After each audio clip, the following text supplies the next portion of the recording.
नमस्कार विद्यार्थी मित्रांनो, मी अभिषेक ठिगळे एज्युकल्चर मध्ये तुमच्या सगळ्यांचं स्वागत आहे। कोशागार विभागाचा हा पुढचा पेपर आहे। एक थोडीशी रिक्वेस्ट आहे, माझ्याकडे ती मोठी फाईल आली आहे कोशागार विभागाची की ज्याच्यात सगळे पेपर आहेत, पण त्याच्यात ना विभागाचं नाव आहे, शिफ्टचं नाव आहे, ना टाइम आहे, ना डेट आहे, काहीच नाही।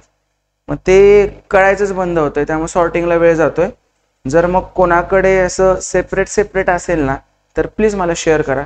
मे बी ते कुठल्या तरी टेलिग्राम चॅनलच्या ॲडमिन कडेच असणार आहे।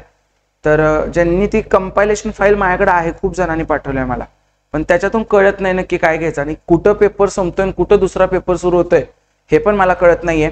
तर जर तुम्ही यूट्यूबवर बघत असाल आणि तुमच्याकडे सेपरेट असेल किंवा कंपायलेशनच असेल, पण जर प्रत्येक पेपर सुरू व्हायच्या आधी जर कुठल्या विभागाचा आहे त्याची तारीख आणि त्याचं ते शिफ्टचं टाइम एवढं जर मला दिलं ना तर खूप माझं काम हलकं होईल। मला झपकन त्याच्या पीपीटी बनवून हे करता येईल। आता ते खूपच गोंधळ झाल्यासारखं आहे ते, आणि आपण इथून पण पेपर घेतोय, मग कुठले रिपीट झाले काय झाले हे कळत नाही। ओके, तर आज आपण कोशागार विभागाचा पेपर बघतो। विभागाचा छत्रपती संभाजीनगर विभागाचा पेपर आहे तो। तर त्याचा टाइम आहे 5 PM ते 7 PM 19 एप्रिल 2025 ला झालेला हा पेपर। असे मला जे सिंगल इंडिव्हिज्युअल मुलांनी पाठवले ना पेपर, ते माझ्याकडे 7-8 आहेत पेपर। आता ते होतील आपले, पण मग ते खूप सारे आहेत। मग मुलं म्हणतात सर 12-13 पेपर आहेत, आपण अजून 4-5 वरच आहेत। तर ते मला ते कळतच नाही की डबल कसं काय आता मग मी सलग सरळ बसून परत ते रिपीट सगळी ती PDF आहे अशी सोडवायला लागेल मला। म्हणून जर तुम्ही जर इंडिव्हिज्युअल पाठवलं तर माझी खूप मदत होऊन जाईल। तर आपण बघूया, ज्यांनी बॅच घेतली नसेल त्यांच्यासाठी थोडीशी माहिती देतो। ही आपली सरळ सेवा PYQ बॅच 2025 आहे, ठीक आहे। याच्यामध्ये आपण शिकवणारे सुद्धा 2 फोल्डर दिलेले आहेत, मॅथ आणि रिझनिंगचे। आणि बऱ्याच लोकांना बॅच मध्ये सर फक्त प्रश्नच आहेत का, असं आहे का? तसं काही नाही, डिटेल्ड व्हिडिओ आहेत। एक प्रश्नमाला पण फोल्डर आहे, TCS-IBPS जे आजपर्यंत आलेत ना त्याची PYQ सॉर्ट करून टाकलेला एक फोल्डर आहे त्याच्यात छोटासा, तो असाच कॉम्प्लिमेंटरी दिलाय मी। पण हे शिकवणारे असे फोल्डर आहेत, तिथं तुम्हाला तलाठीचा एक बॉक्स दिसेल, कोर्स दिसेल छोटा, समाज कल्याणचा कोर्स दिसेल तिथं, BMC चा कोर्स दिसेल, टेटचा कोर्स दिसेल तिथं। ह्या सगळ्याचे जे प्रश्न आहेत ते तलाठीच्या ह्याच्यात आहेत मिक्स। PCMC चा तिथे एक कोर्स दिसेल, TET चा कोर्स दिसेल तिथं, आणि मग असा कोशागारचा पण एक कोर्स दिसेल, परत ICDS चा पण एक कोर्स दिसेल, ठीक आहे। तर ह्या सगळ्याचे आपण व्हिडिओ देतोय, व्हिडिओ लेक्चर कंटेंट देतोय, जवळजवळ 300 तासांचा कंटेंट आहे त्याच्यात। त्यामुळं शिकवलंय पण, आणि हे जे PYQ आहेत त्याचे प्रश्न नाही आहेत, त्याचे व्हिडिओ सुद्धा आपण त्या कोर्समध्ये दिलेले आहेत। त्यामुळे ही बॅच तशीच आहे, सरळ सेवा PYQ आणि प्रॉपर एक्झाम वाईज वेगवेगळे असे मी त्याच्यात बॉक्स कोर्सेस छोटे केलेले आहेत, ठीक आहे। मी त्याला फोल्डर नाही म्हणतायत माझ्या ह्याच्यात ते कोर्सेसच आहेत, आणि त्या सगळ्या कोर्सचे पॅकेज बनवून हे असं पोस्टर तुम्हाला दिसतं। हे कालांतराने चेंज पण होईल, कधी मी चेंज करेन, पण blue colour, sky blue colour तुम्ही लक्षात ठेवा, त्या कलरचं ते पोस्टर असेल। एज्युकल्चर या ऍप वरती ती बॅच आहे। तुम्हाला काही जरी प्रॉब्लेम आला तर माझा कॉन्टॅक्ट नंबर इथे दिलेला आहे, त्याच्यावर तुम्ही मला कॉल करून विचारू शकता किंवा मेसेज करून सांगू शकता की काय प्रॉब्लेम येत असेल तर। चला आजच्या पेपरला आपण सुरुवात करू। छत्रपती संभाजीनगर 5 ते 7 या वेळेत 19 एप्रिलला झालेला पेपर आहे, आणि हा त्याचा पहिला प्रश्न। 7 बॉक्स आहेत। आता मुलांना जसा सोडवलाय पेपर तसे मला प्रश्न येतात। आता या मुलांना इंग्लिशमध्ये सोडवलाय तर मला इंग्लिशमध्ये प्रश्न आलेत, त्याला मी काहीच करू शकत नाही। आता E is kept immediately above B. E is kept immediately above B. Only one box, 7 boxes आहेत। Only one box is kept between B and D. B आणि D च्या मध्ये फक्त एक बॉक्स आहे, म्हणजे एक तर ते इथं असेल किंवा E आणि B इथं लिहूया, एक बॉक्सला इथं जागा ठेवूया आणि इथं D लिहूया, ठीक आहे। नंतर only 3 boxes are kept between D and A. D आणि A च्या मध्ये फक्त 3 बॉक्सेस आहेत, म्हणजे 1, 2, 3 आणि A, किंवा 1, 2, 3 आणि A, किंवा अजून एक केस तयार होईल E, B डॅश आणि D इथं आहे। जर मी 3 बॉक्सेस तयार केले, 1, 2, 3 आणि मग A असं जर केलं तर ही लोकच टोटल 8 झाली। आपल्याकडे 7च लोक आहेत, त्यामुळे ही काही केस येणार नाही। एवढ्या 2 केस तयार होतील आपल्या। परत only one box is kept above A. A च्या वर फक्त एकच बॉक्स आहे, A च्या वर फक्त एकच बॉक्स आहे, म्हणजे ही पण केस काय येणार नाही, याच्यावर 4 बॉक्स आले। परत C is not kept on any place below B. B च्या खाली C ला ठेवलेलं नाही, म्हणजे C कुठे येणार तुमचं, इथं येणार। झाली ही 3 आणि 3 6। आता G is not in the lower most position. G जर लोअर मोस्ट पोझिशनला नाही तर G कुठे येणार आहे आपला, इथं। मग कोण कोण झालं आपलं, A B C D E, F राहिलाय, F कुठे येणार, लोअर मोस्टला नाही, म्हणजे F कुठे येणार, इथे येणार। आता विचारले काय, how many boxes are kept between G आणि ए. जी आणि ए च्या मध्ये किती बॉक्स ठेवलेले आहेत? जी आणि ए च्या मध्ये 2 बॉक्स ठेवलेले आहेत. Option number 4. प्रश्न इंग्लिश मध्ये आहेत, मी प्रॉपर मराठी घेतोय. कुणी सुद्धा असं म्हणू नका की सर मराठीत प्रश्न, अरे बाळा अख्खा 25 प्रश्नांचं सेट हे आहे ना इंग्लिशचा, पण एवढं इंग्लिश तर आलंच पाहिजे. जर तुम्ही इथं इंग्लिशसाठी रडला तर कसं होणार? आणि मी पूर्ण मराठीत समजावून सांगतोय तुम्हाला प्रश्न, ठीक आहे. आता ह्याच्यात काय माझा हात नाही, तुम्ही जसा प्रश्न सोडवता ना तसं ते रिस्पॉन्स शीट मध्ये येतं. इव्हन तुम्ही 4 प्रश्न मराठीत आणि 2 इंग्लिश मध्ये सोडवले तर ते पण तसंच येतं. 4 मराठीत दाखवणार, तुमची शेवटच्या स्क्रीनवर तो प्रश्न कुठल्या भाषेत वाचला गेलाय त्यानुसार ते रिस्पॉन्स शीट क्रिएट करतं. पुढे जाऊ आपण. 7 बॉक्सेस परत आहेत, but not necessary in the same order. I is kept at 5th position. 7 box आहेत, 1 2 3 4 5 6 7. I is kept at 5th position from top. वरून 5व्या, 3 आणि 2 5. आय येत आहे म्हणजे वरून 5वा. N is kept at some place below G. N G च्या खाली कुठेतरी प्लेस झालेला आहे, कुठे झाला आपल्याला माहित नाही पण जी च्या खाली आहे. Only 1 box is kept above H. H च्या वर फक्त एकच बॉक्स आहे म्हणजे एच इथं येणार. Only 1 box is kept between H and F. H आणि एफ च्या मध्ये एकच बॉक्स आहे, इथं आलं F. M is kept immediately above J. M is kept immediately above J, इथंच येणार, दुसरी पोझिशन नाही. M is kept immediately above J च्या लगेच वर एम ला ठेवलेलं आहे. How many boxes are kept between G and M. G आणि एम. आता जी च्या कुठेतरी खाली एन आहे ना, म्हणजे जी इथं असणार आणि एन इथं असणार. आणि तुम्हाला विचारले जी आणि एम च्या मध्ये किती बॉक्स ठेवलेत? 1 2 3 4. किती ठेवलेत? 4. कळलं? पुढे जाऊ आपण. The average monthly expenditure of Aman was 3000 during the first 3 months. During the first 3 months, 2000 during the next 4 months, 4000 during the subsequent 5 months of the year. Okay, असं म्हटलंय 3000 during the first 3 of the months average. तर total किती झाले? 3 into 3000 हे झाले 9000 total. सम बरोबर काय असतंय? Average into number.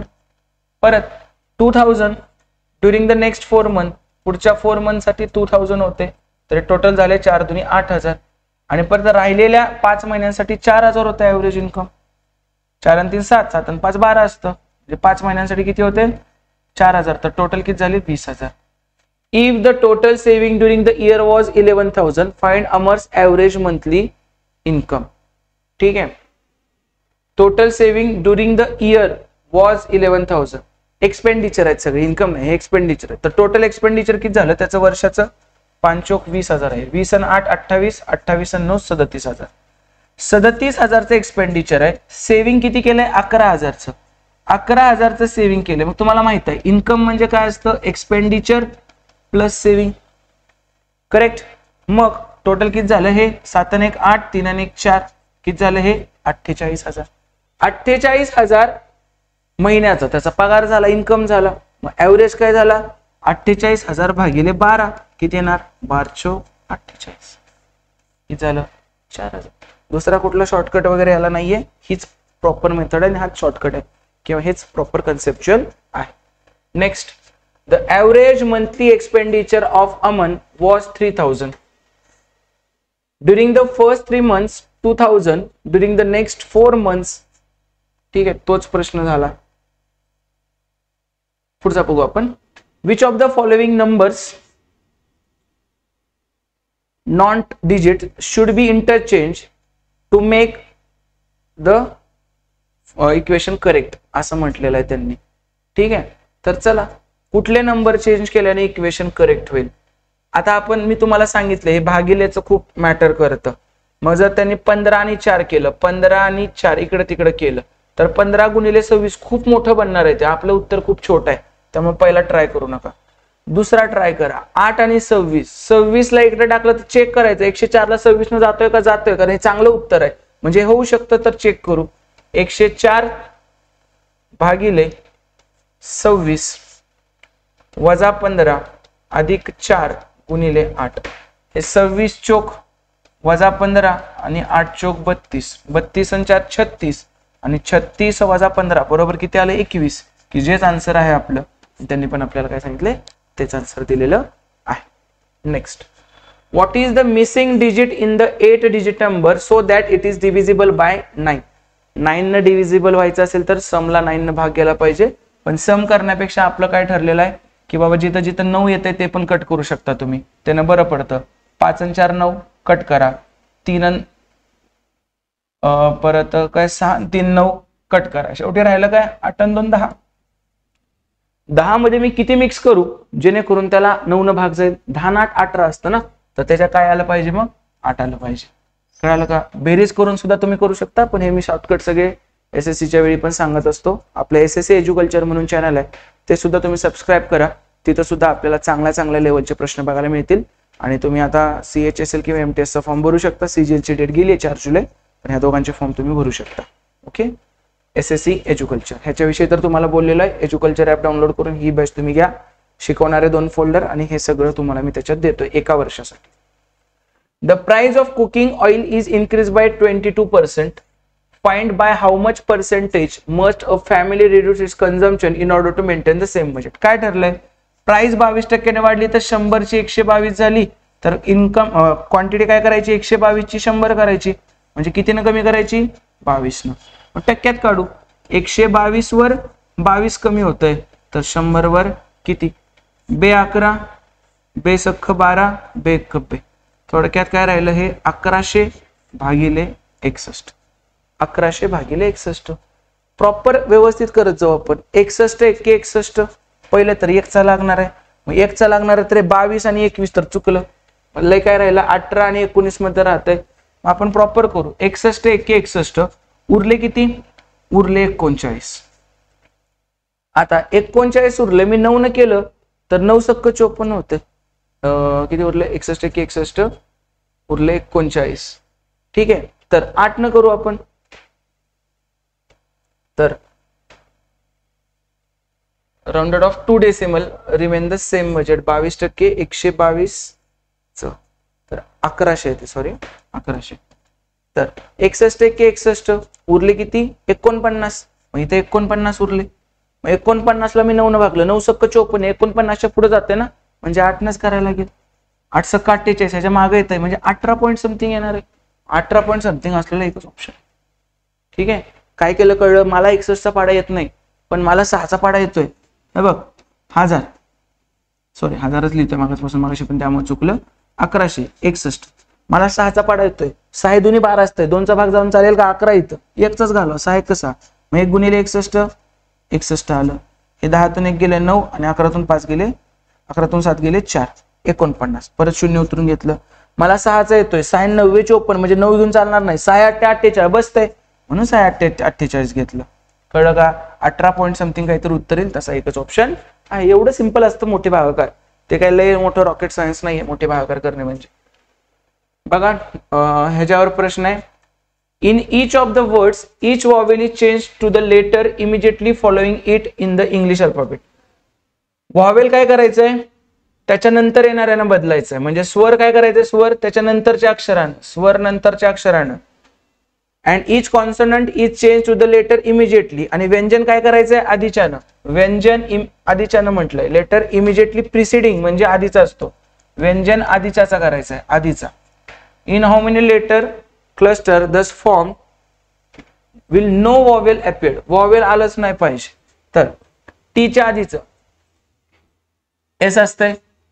परत ईच्या आता स्वराच्या नंतरचं ई नंतर एफ, ए नंतर बी.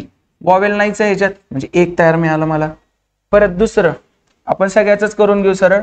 पहिल्यांदा ए च्या नंतरचं बघू, ए नंतरचं बी, आय नंतरचं जे, आय नंतरचं जे. आता सगळे आधीचे U V W P Q R. इथं पण एस व्यंजनच्या आधीचं पाहिजे, हे आर येणार. परत एल येणार इथं, परत एम येणार, जे येणार. कशातच वॉवेल नाहीये, म्हणजे चारीच्या चारी शब्दांमध्ये वॉवेल नाही, स्वर नाही, म्हणजे ऑप्शन नंबर 2. पुढचा. The total income of Sarika and Vamika is 75,000. If the income of Sarika and Vamika increase by 12% and 11% respectively, then the income of both of them increase by 8,750. Find the initial income. बघा x आणि Y करू नका, allegation शिकवलंय, दोघांचं income mix केलाय म्हणजे allegation लागणार.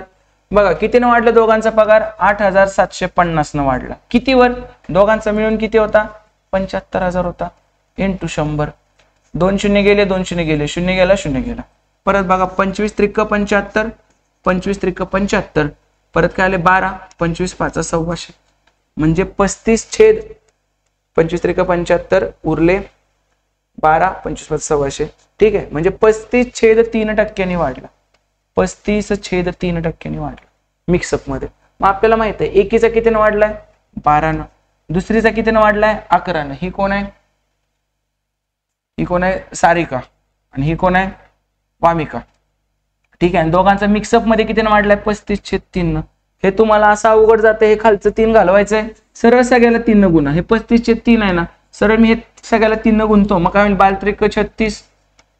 ठीक आहे, परत वामिकाचं काय होईल, 11 त्रिक 33, आणि 3 3 कॅन्सल होईल, हे 35च राहील. आता बघा 36 मधून 35 गेले 1, 35 मधून 33 गेले 2 असे. त्यांचा पगार कितीच्या प्रमाणात होता, 2 असे. दोघांचे मिळून किती आहे, 75. आपलं मिळून किती आहे, 3.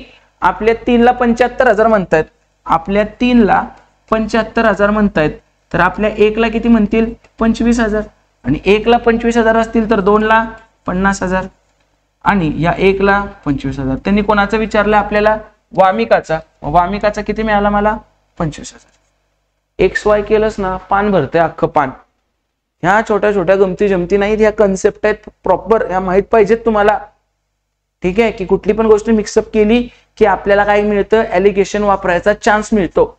आणि तो चान्स असा आहे की जिथं लोकांना 2-2 मिनिटं लागणार आहे तिथं तुम्ही 15 सेकंदात उडवणार आहे. तू करून बघ एक्स आणि वाय न, एक्स न घेऊन ये, किती वेळ लागतो लोकांना. ठीक आहे, चलो पुढे. पुढचा प्रश्न बघा, P बरोबर 0.125 आणि 5 वर बार आहे, Q बरोबर 0.254 बार दिले, आणि P वजा Q वल्गर फ्रॅक्शन म्हणजे व्यवहार्य अपूर्णांकात करायचं. तर P बरोबर 0.125 आणि या 5 वर फक्त बार असेल तर ह्याला कसं करतो, पहिल्यांदा सगळं लिहायचं 125.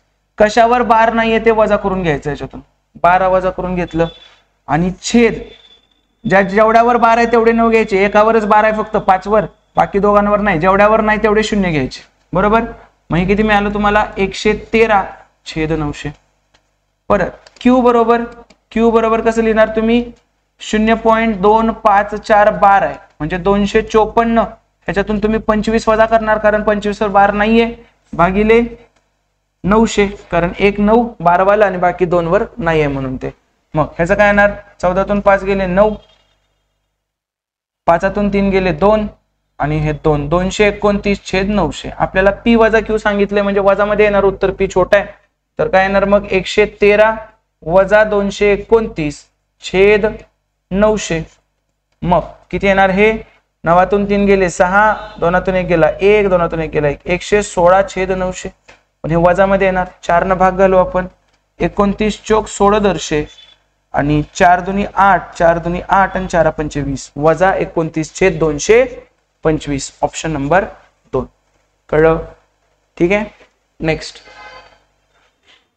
काय तर दिलेलं आहे असं आपल्याला, if all the numbers are arrange in ascending order the position of how many numbers will remain unchange.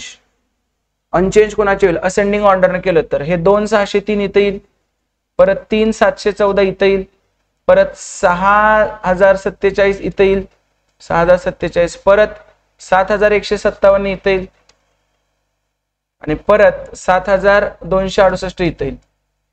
मला सांगा सगळ्याच बदललं ना, तर कशाचीच पोझिशन अनचेंज राहिलेली नाही. चढत्या क्रमाने लावल्यानंतर असेंडिंग ऑर्डर म्हणजे चढता क्रम, सगळ्याची पोझिशन बदलली.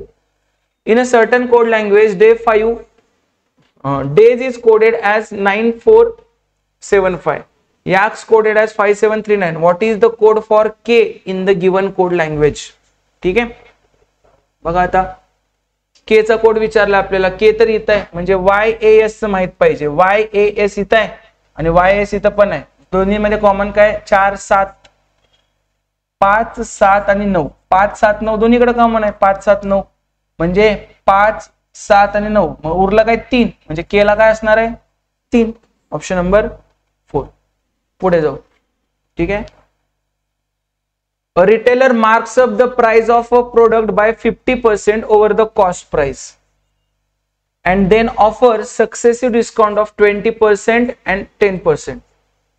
बघा आता 100 रुपये किंमत होती, त्यानं छापील काय केली 50% वरची लावली, म्हणजे 150 रुपयाला छापील किंमत लावली. आणि परत दोनदा डिस्काउंट दिला 20% आणि 30%चा, म्हणजे 150 वर 20% दिला तर 80%ला, आणि परत 10% दिला तर 90%ला विकलं त्यानं.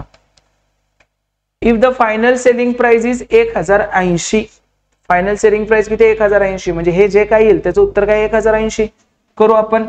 25 चोक 100, 25 सख्ख 150, परत 20 चोक 80, शून्याला शून्य गेले, या शून्याला हे शून्य गेले, मग किती येत आहे 9 दुनी 18 किंवा 6 दुनी 12 9 अष्टदर्शी 108%ला विकायला पाहिजे, पण त्यांनी विकले कितीला 1080ला. म्हणजे मी असं म्हणू का आपल्या 108%ला ते किती म्हणतायत 1080, तर आपल्या 1%ला किती म्हणतील ते 10 पट आहे ना, 10. विचारले काय मग find the cost price. Cost price किती होती 100, 1 म्हणजे 10 आहे, तर 100% म्हणजे किती असणार आहे 1000. कुठे काय तुम्हाला एक्स बिक्स काय दिसतंय का ह्याच्यात, काही दिसत नाही आणि काही लागत बी नाही आपल्याला. ठीक आहे, एमसीक्यूच्या एक्झामला तर लागत नाही. बघा पुढचा प्रश्न बघा. A man bought 20 pens for ₹X and 15 pencils for ₹X minus 100. He sold each pen and pencil at a profit of 25%. So X रुपयाला घेतलं, 25% प्रॉफिट न विकलंय, म्हणजे 125 ला विकलं, 125% ला, प्लस परत त्यानं किती घेतले 15 पेन्सिल घेतल्या, कितीला X वजा 100 ला, सगळ्या घेतल्या, ते एकाची किंमत नाही, X वजा 100 ला, आणि त्या विकलेत कितीला 20% प्रॉफिटला, म्हणजे 120/100. आणि टोटल विक्री किंमत त्यांनी दिली आहे. If the total selling price of all the pen and pencil किती दिली आहे 2x अधिक 60. झालं. तुम्हाला हे सॉल्व्ह करायचं फक्त. बघा कसं कसं करणार. 25 5 100, 25 चोक 100, 20 5 100, 20 सख्ख 2000, म्हणजे किती येणार 5x/4 अधिक हे छेद 5 तसंच ठेवतो मी, 6x वजा 600 करतो ह्याला, इज इक्वल टू 2x अधिक 60. आता 5 आणि 4चा लसावी 20, ह्याला 20 करतो, छेदातलं 20 तिकडे जाऊन डायरेक्ट अंशात गुणाकार करून घेतो आत्ताच. 20 दुनी 40x अधिक 20 गुणिले 60 1200. आणि इकडे काय येणार मग 5 न गुणायला लागेल, 5 5 25x अधिक 4 न गुणायला लागेल 24x वजा 2400. समजलं. आता 25 आणि 24 किती झालं 49x, आणि तिकडचं 40x मायनस केलं तर 9x. 9x बरोबर 2400 तिकडे ऍड होणार, 2400 आणि 1200 किती आलं 3600. मग x बरोबर किती झालं, x बरोबर 9 चोक 36, x बरोबर किती झालं 400. x झालं कुणाची 20 पेनची किंमत. त्यांनी काय विचारले पेन्सिलची किंमत, cost price of pencil. x ची किंमत 400 आली, तर पेन्सिलची किती आली किंमत 400 वजा 100, म्हणजे किती आली 300.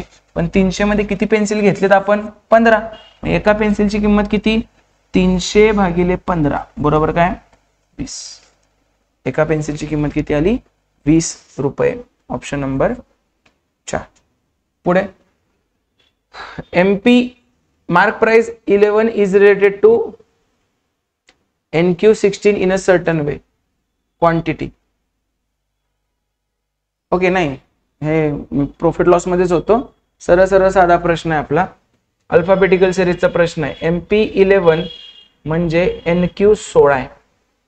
ओके, आणि परत CG27 म्हणजे DH32 आहे. ओके, तर काय करतो 11 आणि 5 16, 27 आणि 5 32, तर त्याच पद्धतीनं OS 34, तर 34 आणि 5 39 यायला पाहिजे.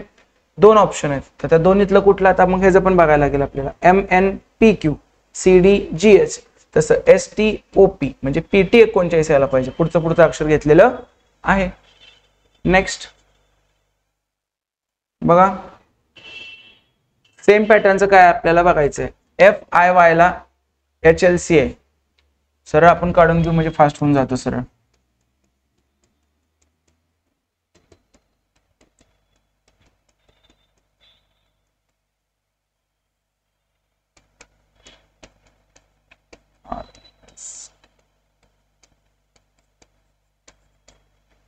चला, FIY ला HLC, F ला H 1 सोडून आहे, I ला एल 2 सोडून आहेत आणि वाय ला सी 3 सोडून आहेत. सेम तेच पॅटर्न बघायचं आपण. व्ही ला 1 सोडून एक्स आहे, वाय ला 2 सोडून बी आहे, आणि सी ला 3 सोडून जी आहे का चेक करू, आहे. Option number 2. तुम्हाला पहिला ऑप्शन मध्ये 10 सेकंद जाईल, दुसरा करेक्ट ऑप्शन आहे त्याला येऊन जाईल. After 3 successive equal percentage increase in a salary, the sum of 10,000 turn into this. Find the percentage increase in salary at one time increase. ठीक आहे, आपण साध्या पद्धतीने करू. आपल्या after 3 successive equal percentage increase in a salary, the sum of 10,000 turn into this आहे. तर एक एक ऑप्शन ट्राय करू आपण. 26, 22, 24, 19. कारण साध्या पद्धतीने जायचा प्रयत्न केला तर जास्त वेळ जाईल. ठीक आहे, किंवा तुम्हाला तसं करायचं असेल तर तुम्हाला मग ते क्यूब रूट वगैरे सगळं आलं पाहिजे, मग ते खूप कॅल्क्युलेटिव्ह पडून जातं. मग त्याच्यापेक्षा आपण ऑप्शन ट्राय करू. पहिल्यांदा 26% ट्राय केलं ऑप्शन. 26% ऑप्शन जर आपण ट्राय केलं तर 26% म्हणजे 26/100 म्हणजेच किती आलं. आपण ह्याला फ्रॅक्शन करतो आधी, 13/50 आणि 3 वेळा करायचं आहे म्हणजे छेदाचा घन करायचा. 50चा घन किती, 5चा घन 125 आणि शून्याचा 3 वेळा. आणि आता ह्याचा आपण 3 वेळा 13/50 कंपाऊंड इंटरेस्ट प्रमाणे काढू. वाढत चाललंय. ठीक आहे, मग कसं काढणार ह्याचं 13/50 काढायचंय तर आपल्याला, किंवा डायरेक्ट आपण ह्याला जरी केलं तरी चालतंय. 10,000 रुपये घेऊ. 10,000 रुपये पहिल्यांदा 26% वाढले म्हणजे 126%, परत अजून 126%, परत अजून 126%. बरोबर. आता एकक स्थान बघा, 6 36, 36 सक्क 6, एकक स्थानी 6 येणार आहे. आपल्या एकक स्थानी किती 8, चालेल का, नाही. 22, 122/100 गुणिले 122/100 गुणिले 122/100 आणि इकडे 10,000 आहे. एकक स्थान बघा तुम्ही, 2 दूनी 4 दूनी 8, एकक स्थानाला 8 आहे का आपल्या एकक स्थानाला 8. संपला विषय. कळलं का, समजलं सगळ्यांना व्यवस्थित. काही कॅल्क्युलेशन करायला लागत नाही. तर तोंडीच होतं की एकक स्थानाला 8 पाहिजे, 2चा घन 8 असतो. 3 सक्सेस विचारले ना त्यांनी, त्यामुळे. चला, x is related to s if s भागिले म्हणजे father, s is father of u. परत गुणिले म्हणजे daughter, u is daughter of t म्हणजे यांचं लग्न लावायला लागेल आणि ही पत्नी होऊन जाईल. Plus means mother, t is mother of v. आणि परत भागिले q, भागिले means father, so v is father of q. आणि परत गुणिले means daughter, q is daughter of x म्हणजे x काय होणार, पत्नी होणार याची. झालं. So how x is related to s. x कोण आहे, s चा कोण आहे रे, मुलाची बायको आहे ना x, म्हणजे डॉटर इन लॉ आहे, सन्स वाईफ, सून आहे. ठीक आहे, तो ऑप्शन नंबर 2. ही बॅच आहे आपली, सगळी इन्फॉर्मेशन दिलेली आहे सुरुवातीलाच लेक्चरच्या, पाहू शकता तुम्ही. Find the mode of the data using an empirical formula when it is given that median and mean are 43.25 and 37.75. तर आपलं काय ठरलंय, mean minus mode is equal to mean minus median, आणि ह्याला काय करायचं आपण 3 ने गुणतो. करू बघ. मीडियन किती दिले तुम्हाला, 43.25. मीडियन दिले तुम्हाला 43.25 आणि मीन किती दिलाय तुम्हाला, मीन दिलाय 37.5, 37.75 इंटू 3 आहे. आणि परत मीन किती दिलाय तुम्हाला, 37.75. ओके, आणि मायनस काय मोड आहे. बघूया काय काय करता येते आता आपल्याला. सगळ्यात पहिल्यांदा ह्यांचं करून घेऊ आपण. 5तून 5 गेले 0, 12तून 7 गेले 5, हातचा आला 1, 13तून 8 गेले 5, हातचा आला 1, झालं 5.5 आणि इकडचं गुणिले 3 आहे म्हणजे किती होते, 3×5 = 15, 3×5 = 15 आणि 1 16, 16.5 वजा मध्ये सगळं, कारण हे छोट्यातून मोठं होतं आपलं. आणि इकडं काय तुमचं 37.75 वजा मोड. ठीक आहे, मग मोडला तिकडे पाठवा, मोड तिकडे गेला आणि 16.5 ला इकडे अधिक करा, 37.75 अधिक 16.5 किती होणार हे 5 7 आणि 5 12 हातचा आला 1 6 आणि 1 7 आणि 7 14 हातचा आला 1 3 आणि 2 5 54.25 ऑप्शन नंबर 2. हे आता वेगवेगळ्या पद्धतीने लक्षात ठेवू शकता. हे मला सोपं वाटतं मीन मायनस मोड मीन मायनस मीडियन 3 न गुणायचं फक्त बस. ते तुमच्या वेगळ्या पद्धती असतील तर ते मध्य बरोबर 2 गुणिले समथिंग ते पण एक आहे. हे असं लक्षात ठेवलं तरी चालेल तुम्ही. What will come in place of the question. आता हे काय बाबा सांगतो. मीडियन म्हणजे असतंय मध्यक, मीन म्हणजे असतंय मध्य आणि तुम्हाला विचारलंय मोड, मोड म्हणजे असतंय बहुलक. तर त्या पद्धतीने तुम्ही भरा. फॉर्म्युलात व्हॅल्यू टाकायची होती, ह्याला दुसरा कुठलाही ऑप्शन नाही. हे माहित असलं फॉर्म्युला तरच तुम्हाला येणार, नाहीतर नाही. मग तो फॉर्म्युला वेगवेगळ्या पद्धतीने तुम्ही पाठ केला असेल. What will come in place of the question mark in the following question if plus and minus are interchanged and divide and into are interchange. म्हणजे अधिक आणि वजा बदललं आणि भागिले आणि गुणिले बदललं तर काय होईल. चला 148 भागिले 2 अधिक 14 गुणिले 7 वजा 10 गुणिले 5 अधिक 12 भागिले 2 अधिक 18 गुणिले 9. अधिक आणि वजा बदलले, गुणिले आणि भागिले बदलले आपण. चलो मग करू आता. पहिल्यांदा भागाकार करा, गुणाकार करा, गुणाकार करा, भागाकार करा, गुणाकार करा. काढू आपण. 2 7 14 2 चोक 8 अधिक 14 7 98 वजा 10 5 50 अधिक 2 सख्ख 12 अधिक 18 9 62 असेल 162. सगळ्यात पहिल्यांदा 50 गायब करून टाकू. एकटच वजा आहे ते, तर किती येणार. 9 5 गेले 4 48 उरणार ते. मग 74 अधिक 48 अधिक 6 अधिक 162. एकक स्थान बघू. 8 4 12 6 18 2 20. एकक स्थानाला 0 आला पाहिजे, सगळीकडेच आहे. परत 6 2 8 8 4 12 7 19 90 आलं पाहिजे, एकाच ठिकाणी आहे. संपला विषय. काय आलं 290. बॉर्ड मासचे सिंपल सिंपल एक्झाम्पल आहेत, मन लावून केलं की होऊन जाते. Next. Based on the English alphabetical order 3 of the following 4 letter cluster pairs are alike in certain group. चला कुठले कुठले वेगळे आहेत ते आपल्याला बघायचं. आपण मगाशी काढलं होतं तर ते कॉपी करून घेऊया इकडे लगेच. म्हणजे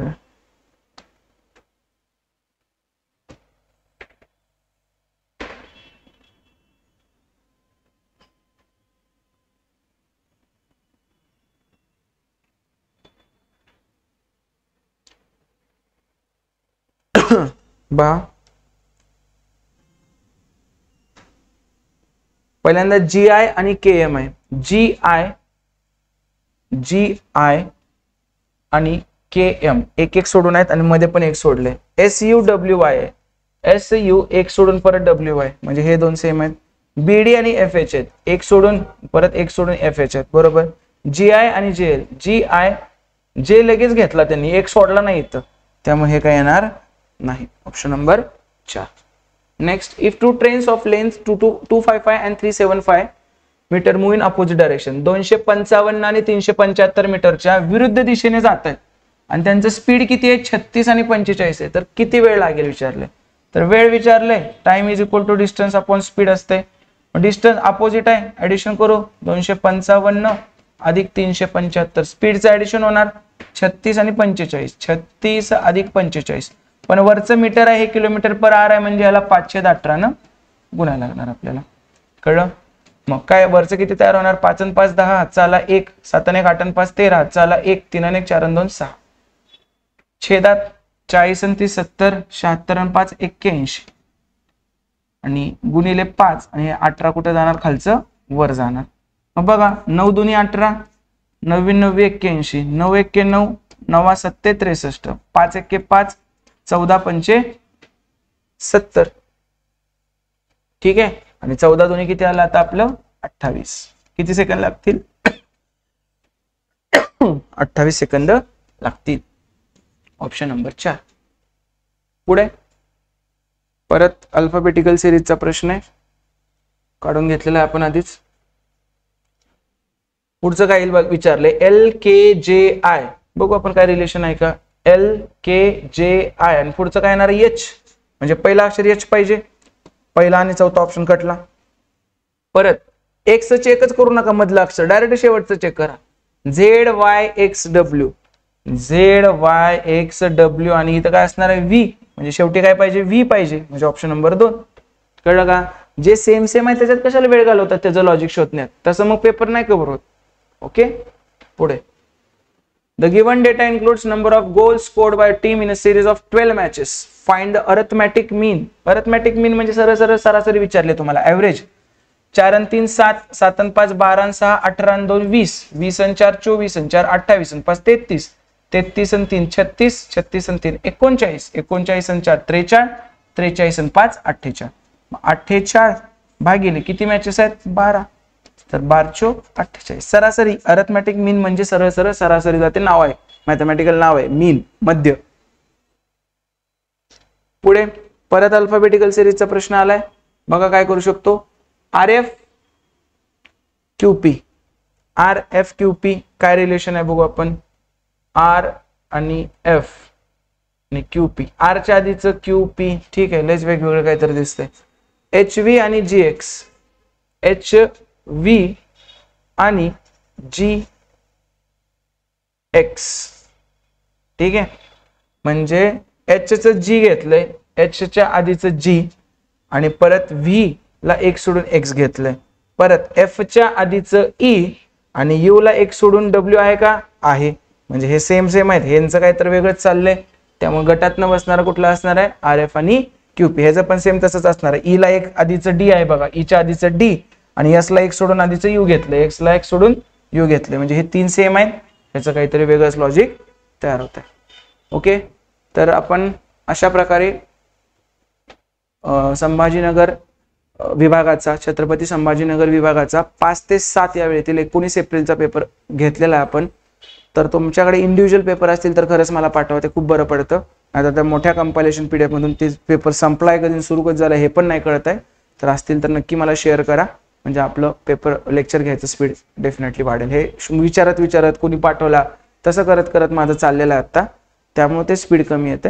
जर मला पाठवलं तर आपण फास्टमध्ये घेऊ, कारण मी इव्हन तयारी पण नाही केलेली आहे, मी डायरेक्टिव्ह लेक्चर घेतो. कारण तो कन्सेप्ट एकदा तुमच्या पक्के असतील ना तर खरंच काय लागत नाही की बाबा आधी अभ्यास करूया आणि मग असं यायचं. PDF रेडी केली की डायरेक्ट लेक्चरला घुसायचं, कारण सोपे आहेत हे प्रश्न, तुमच्या कन्सेप्ट चांगल्या पाहिजेत फक्त. ठीक आहे, थांबू आपण आज इथे.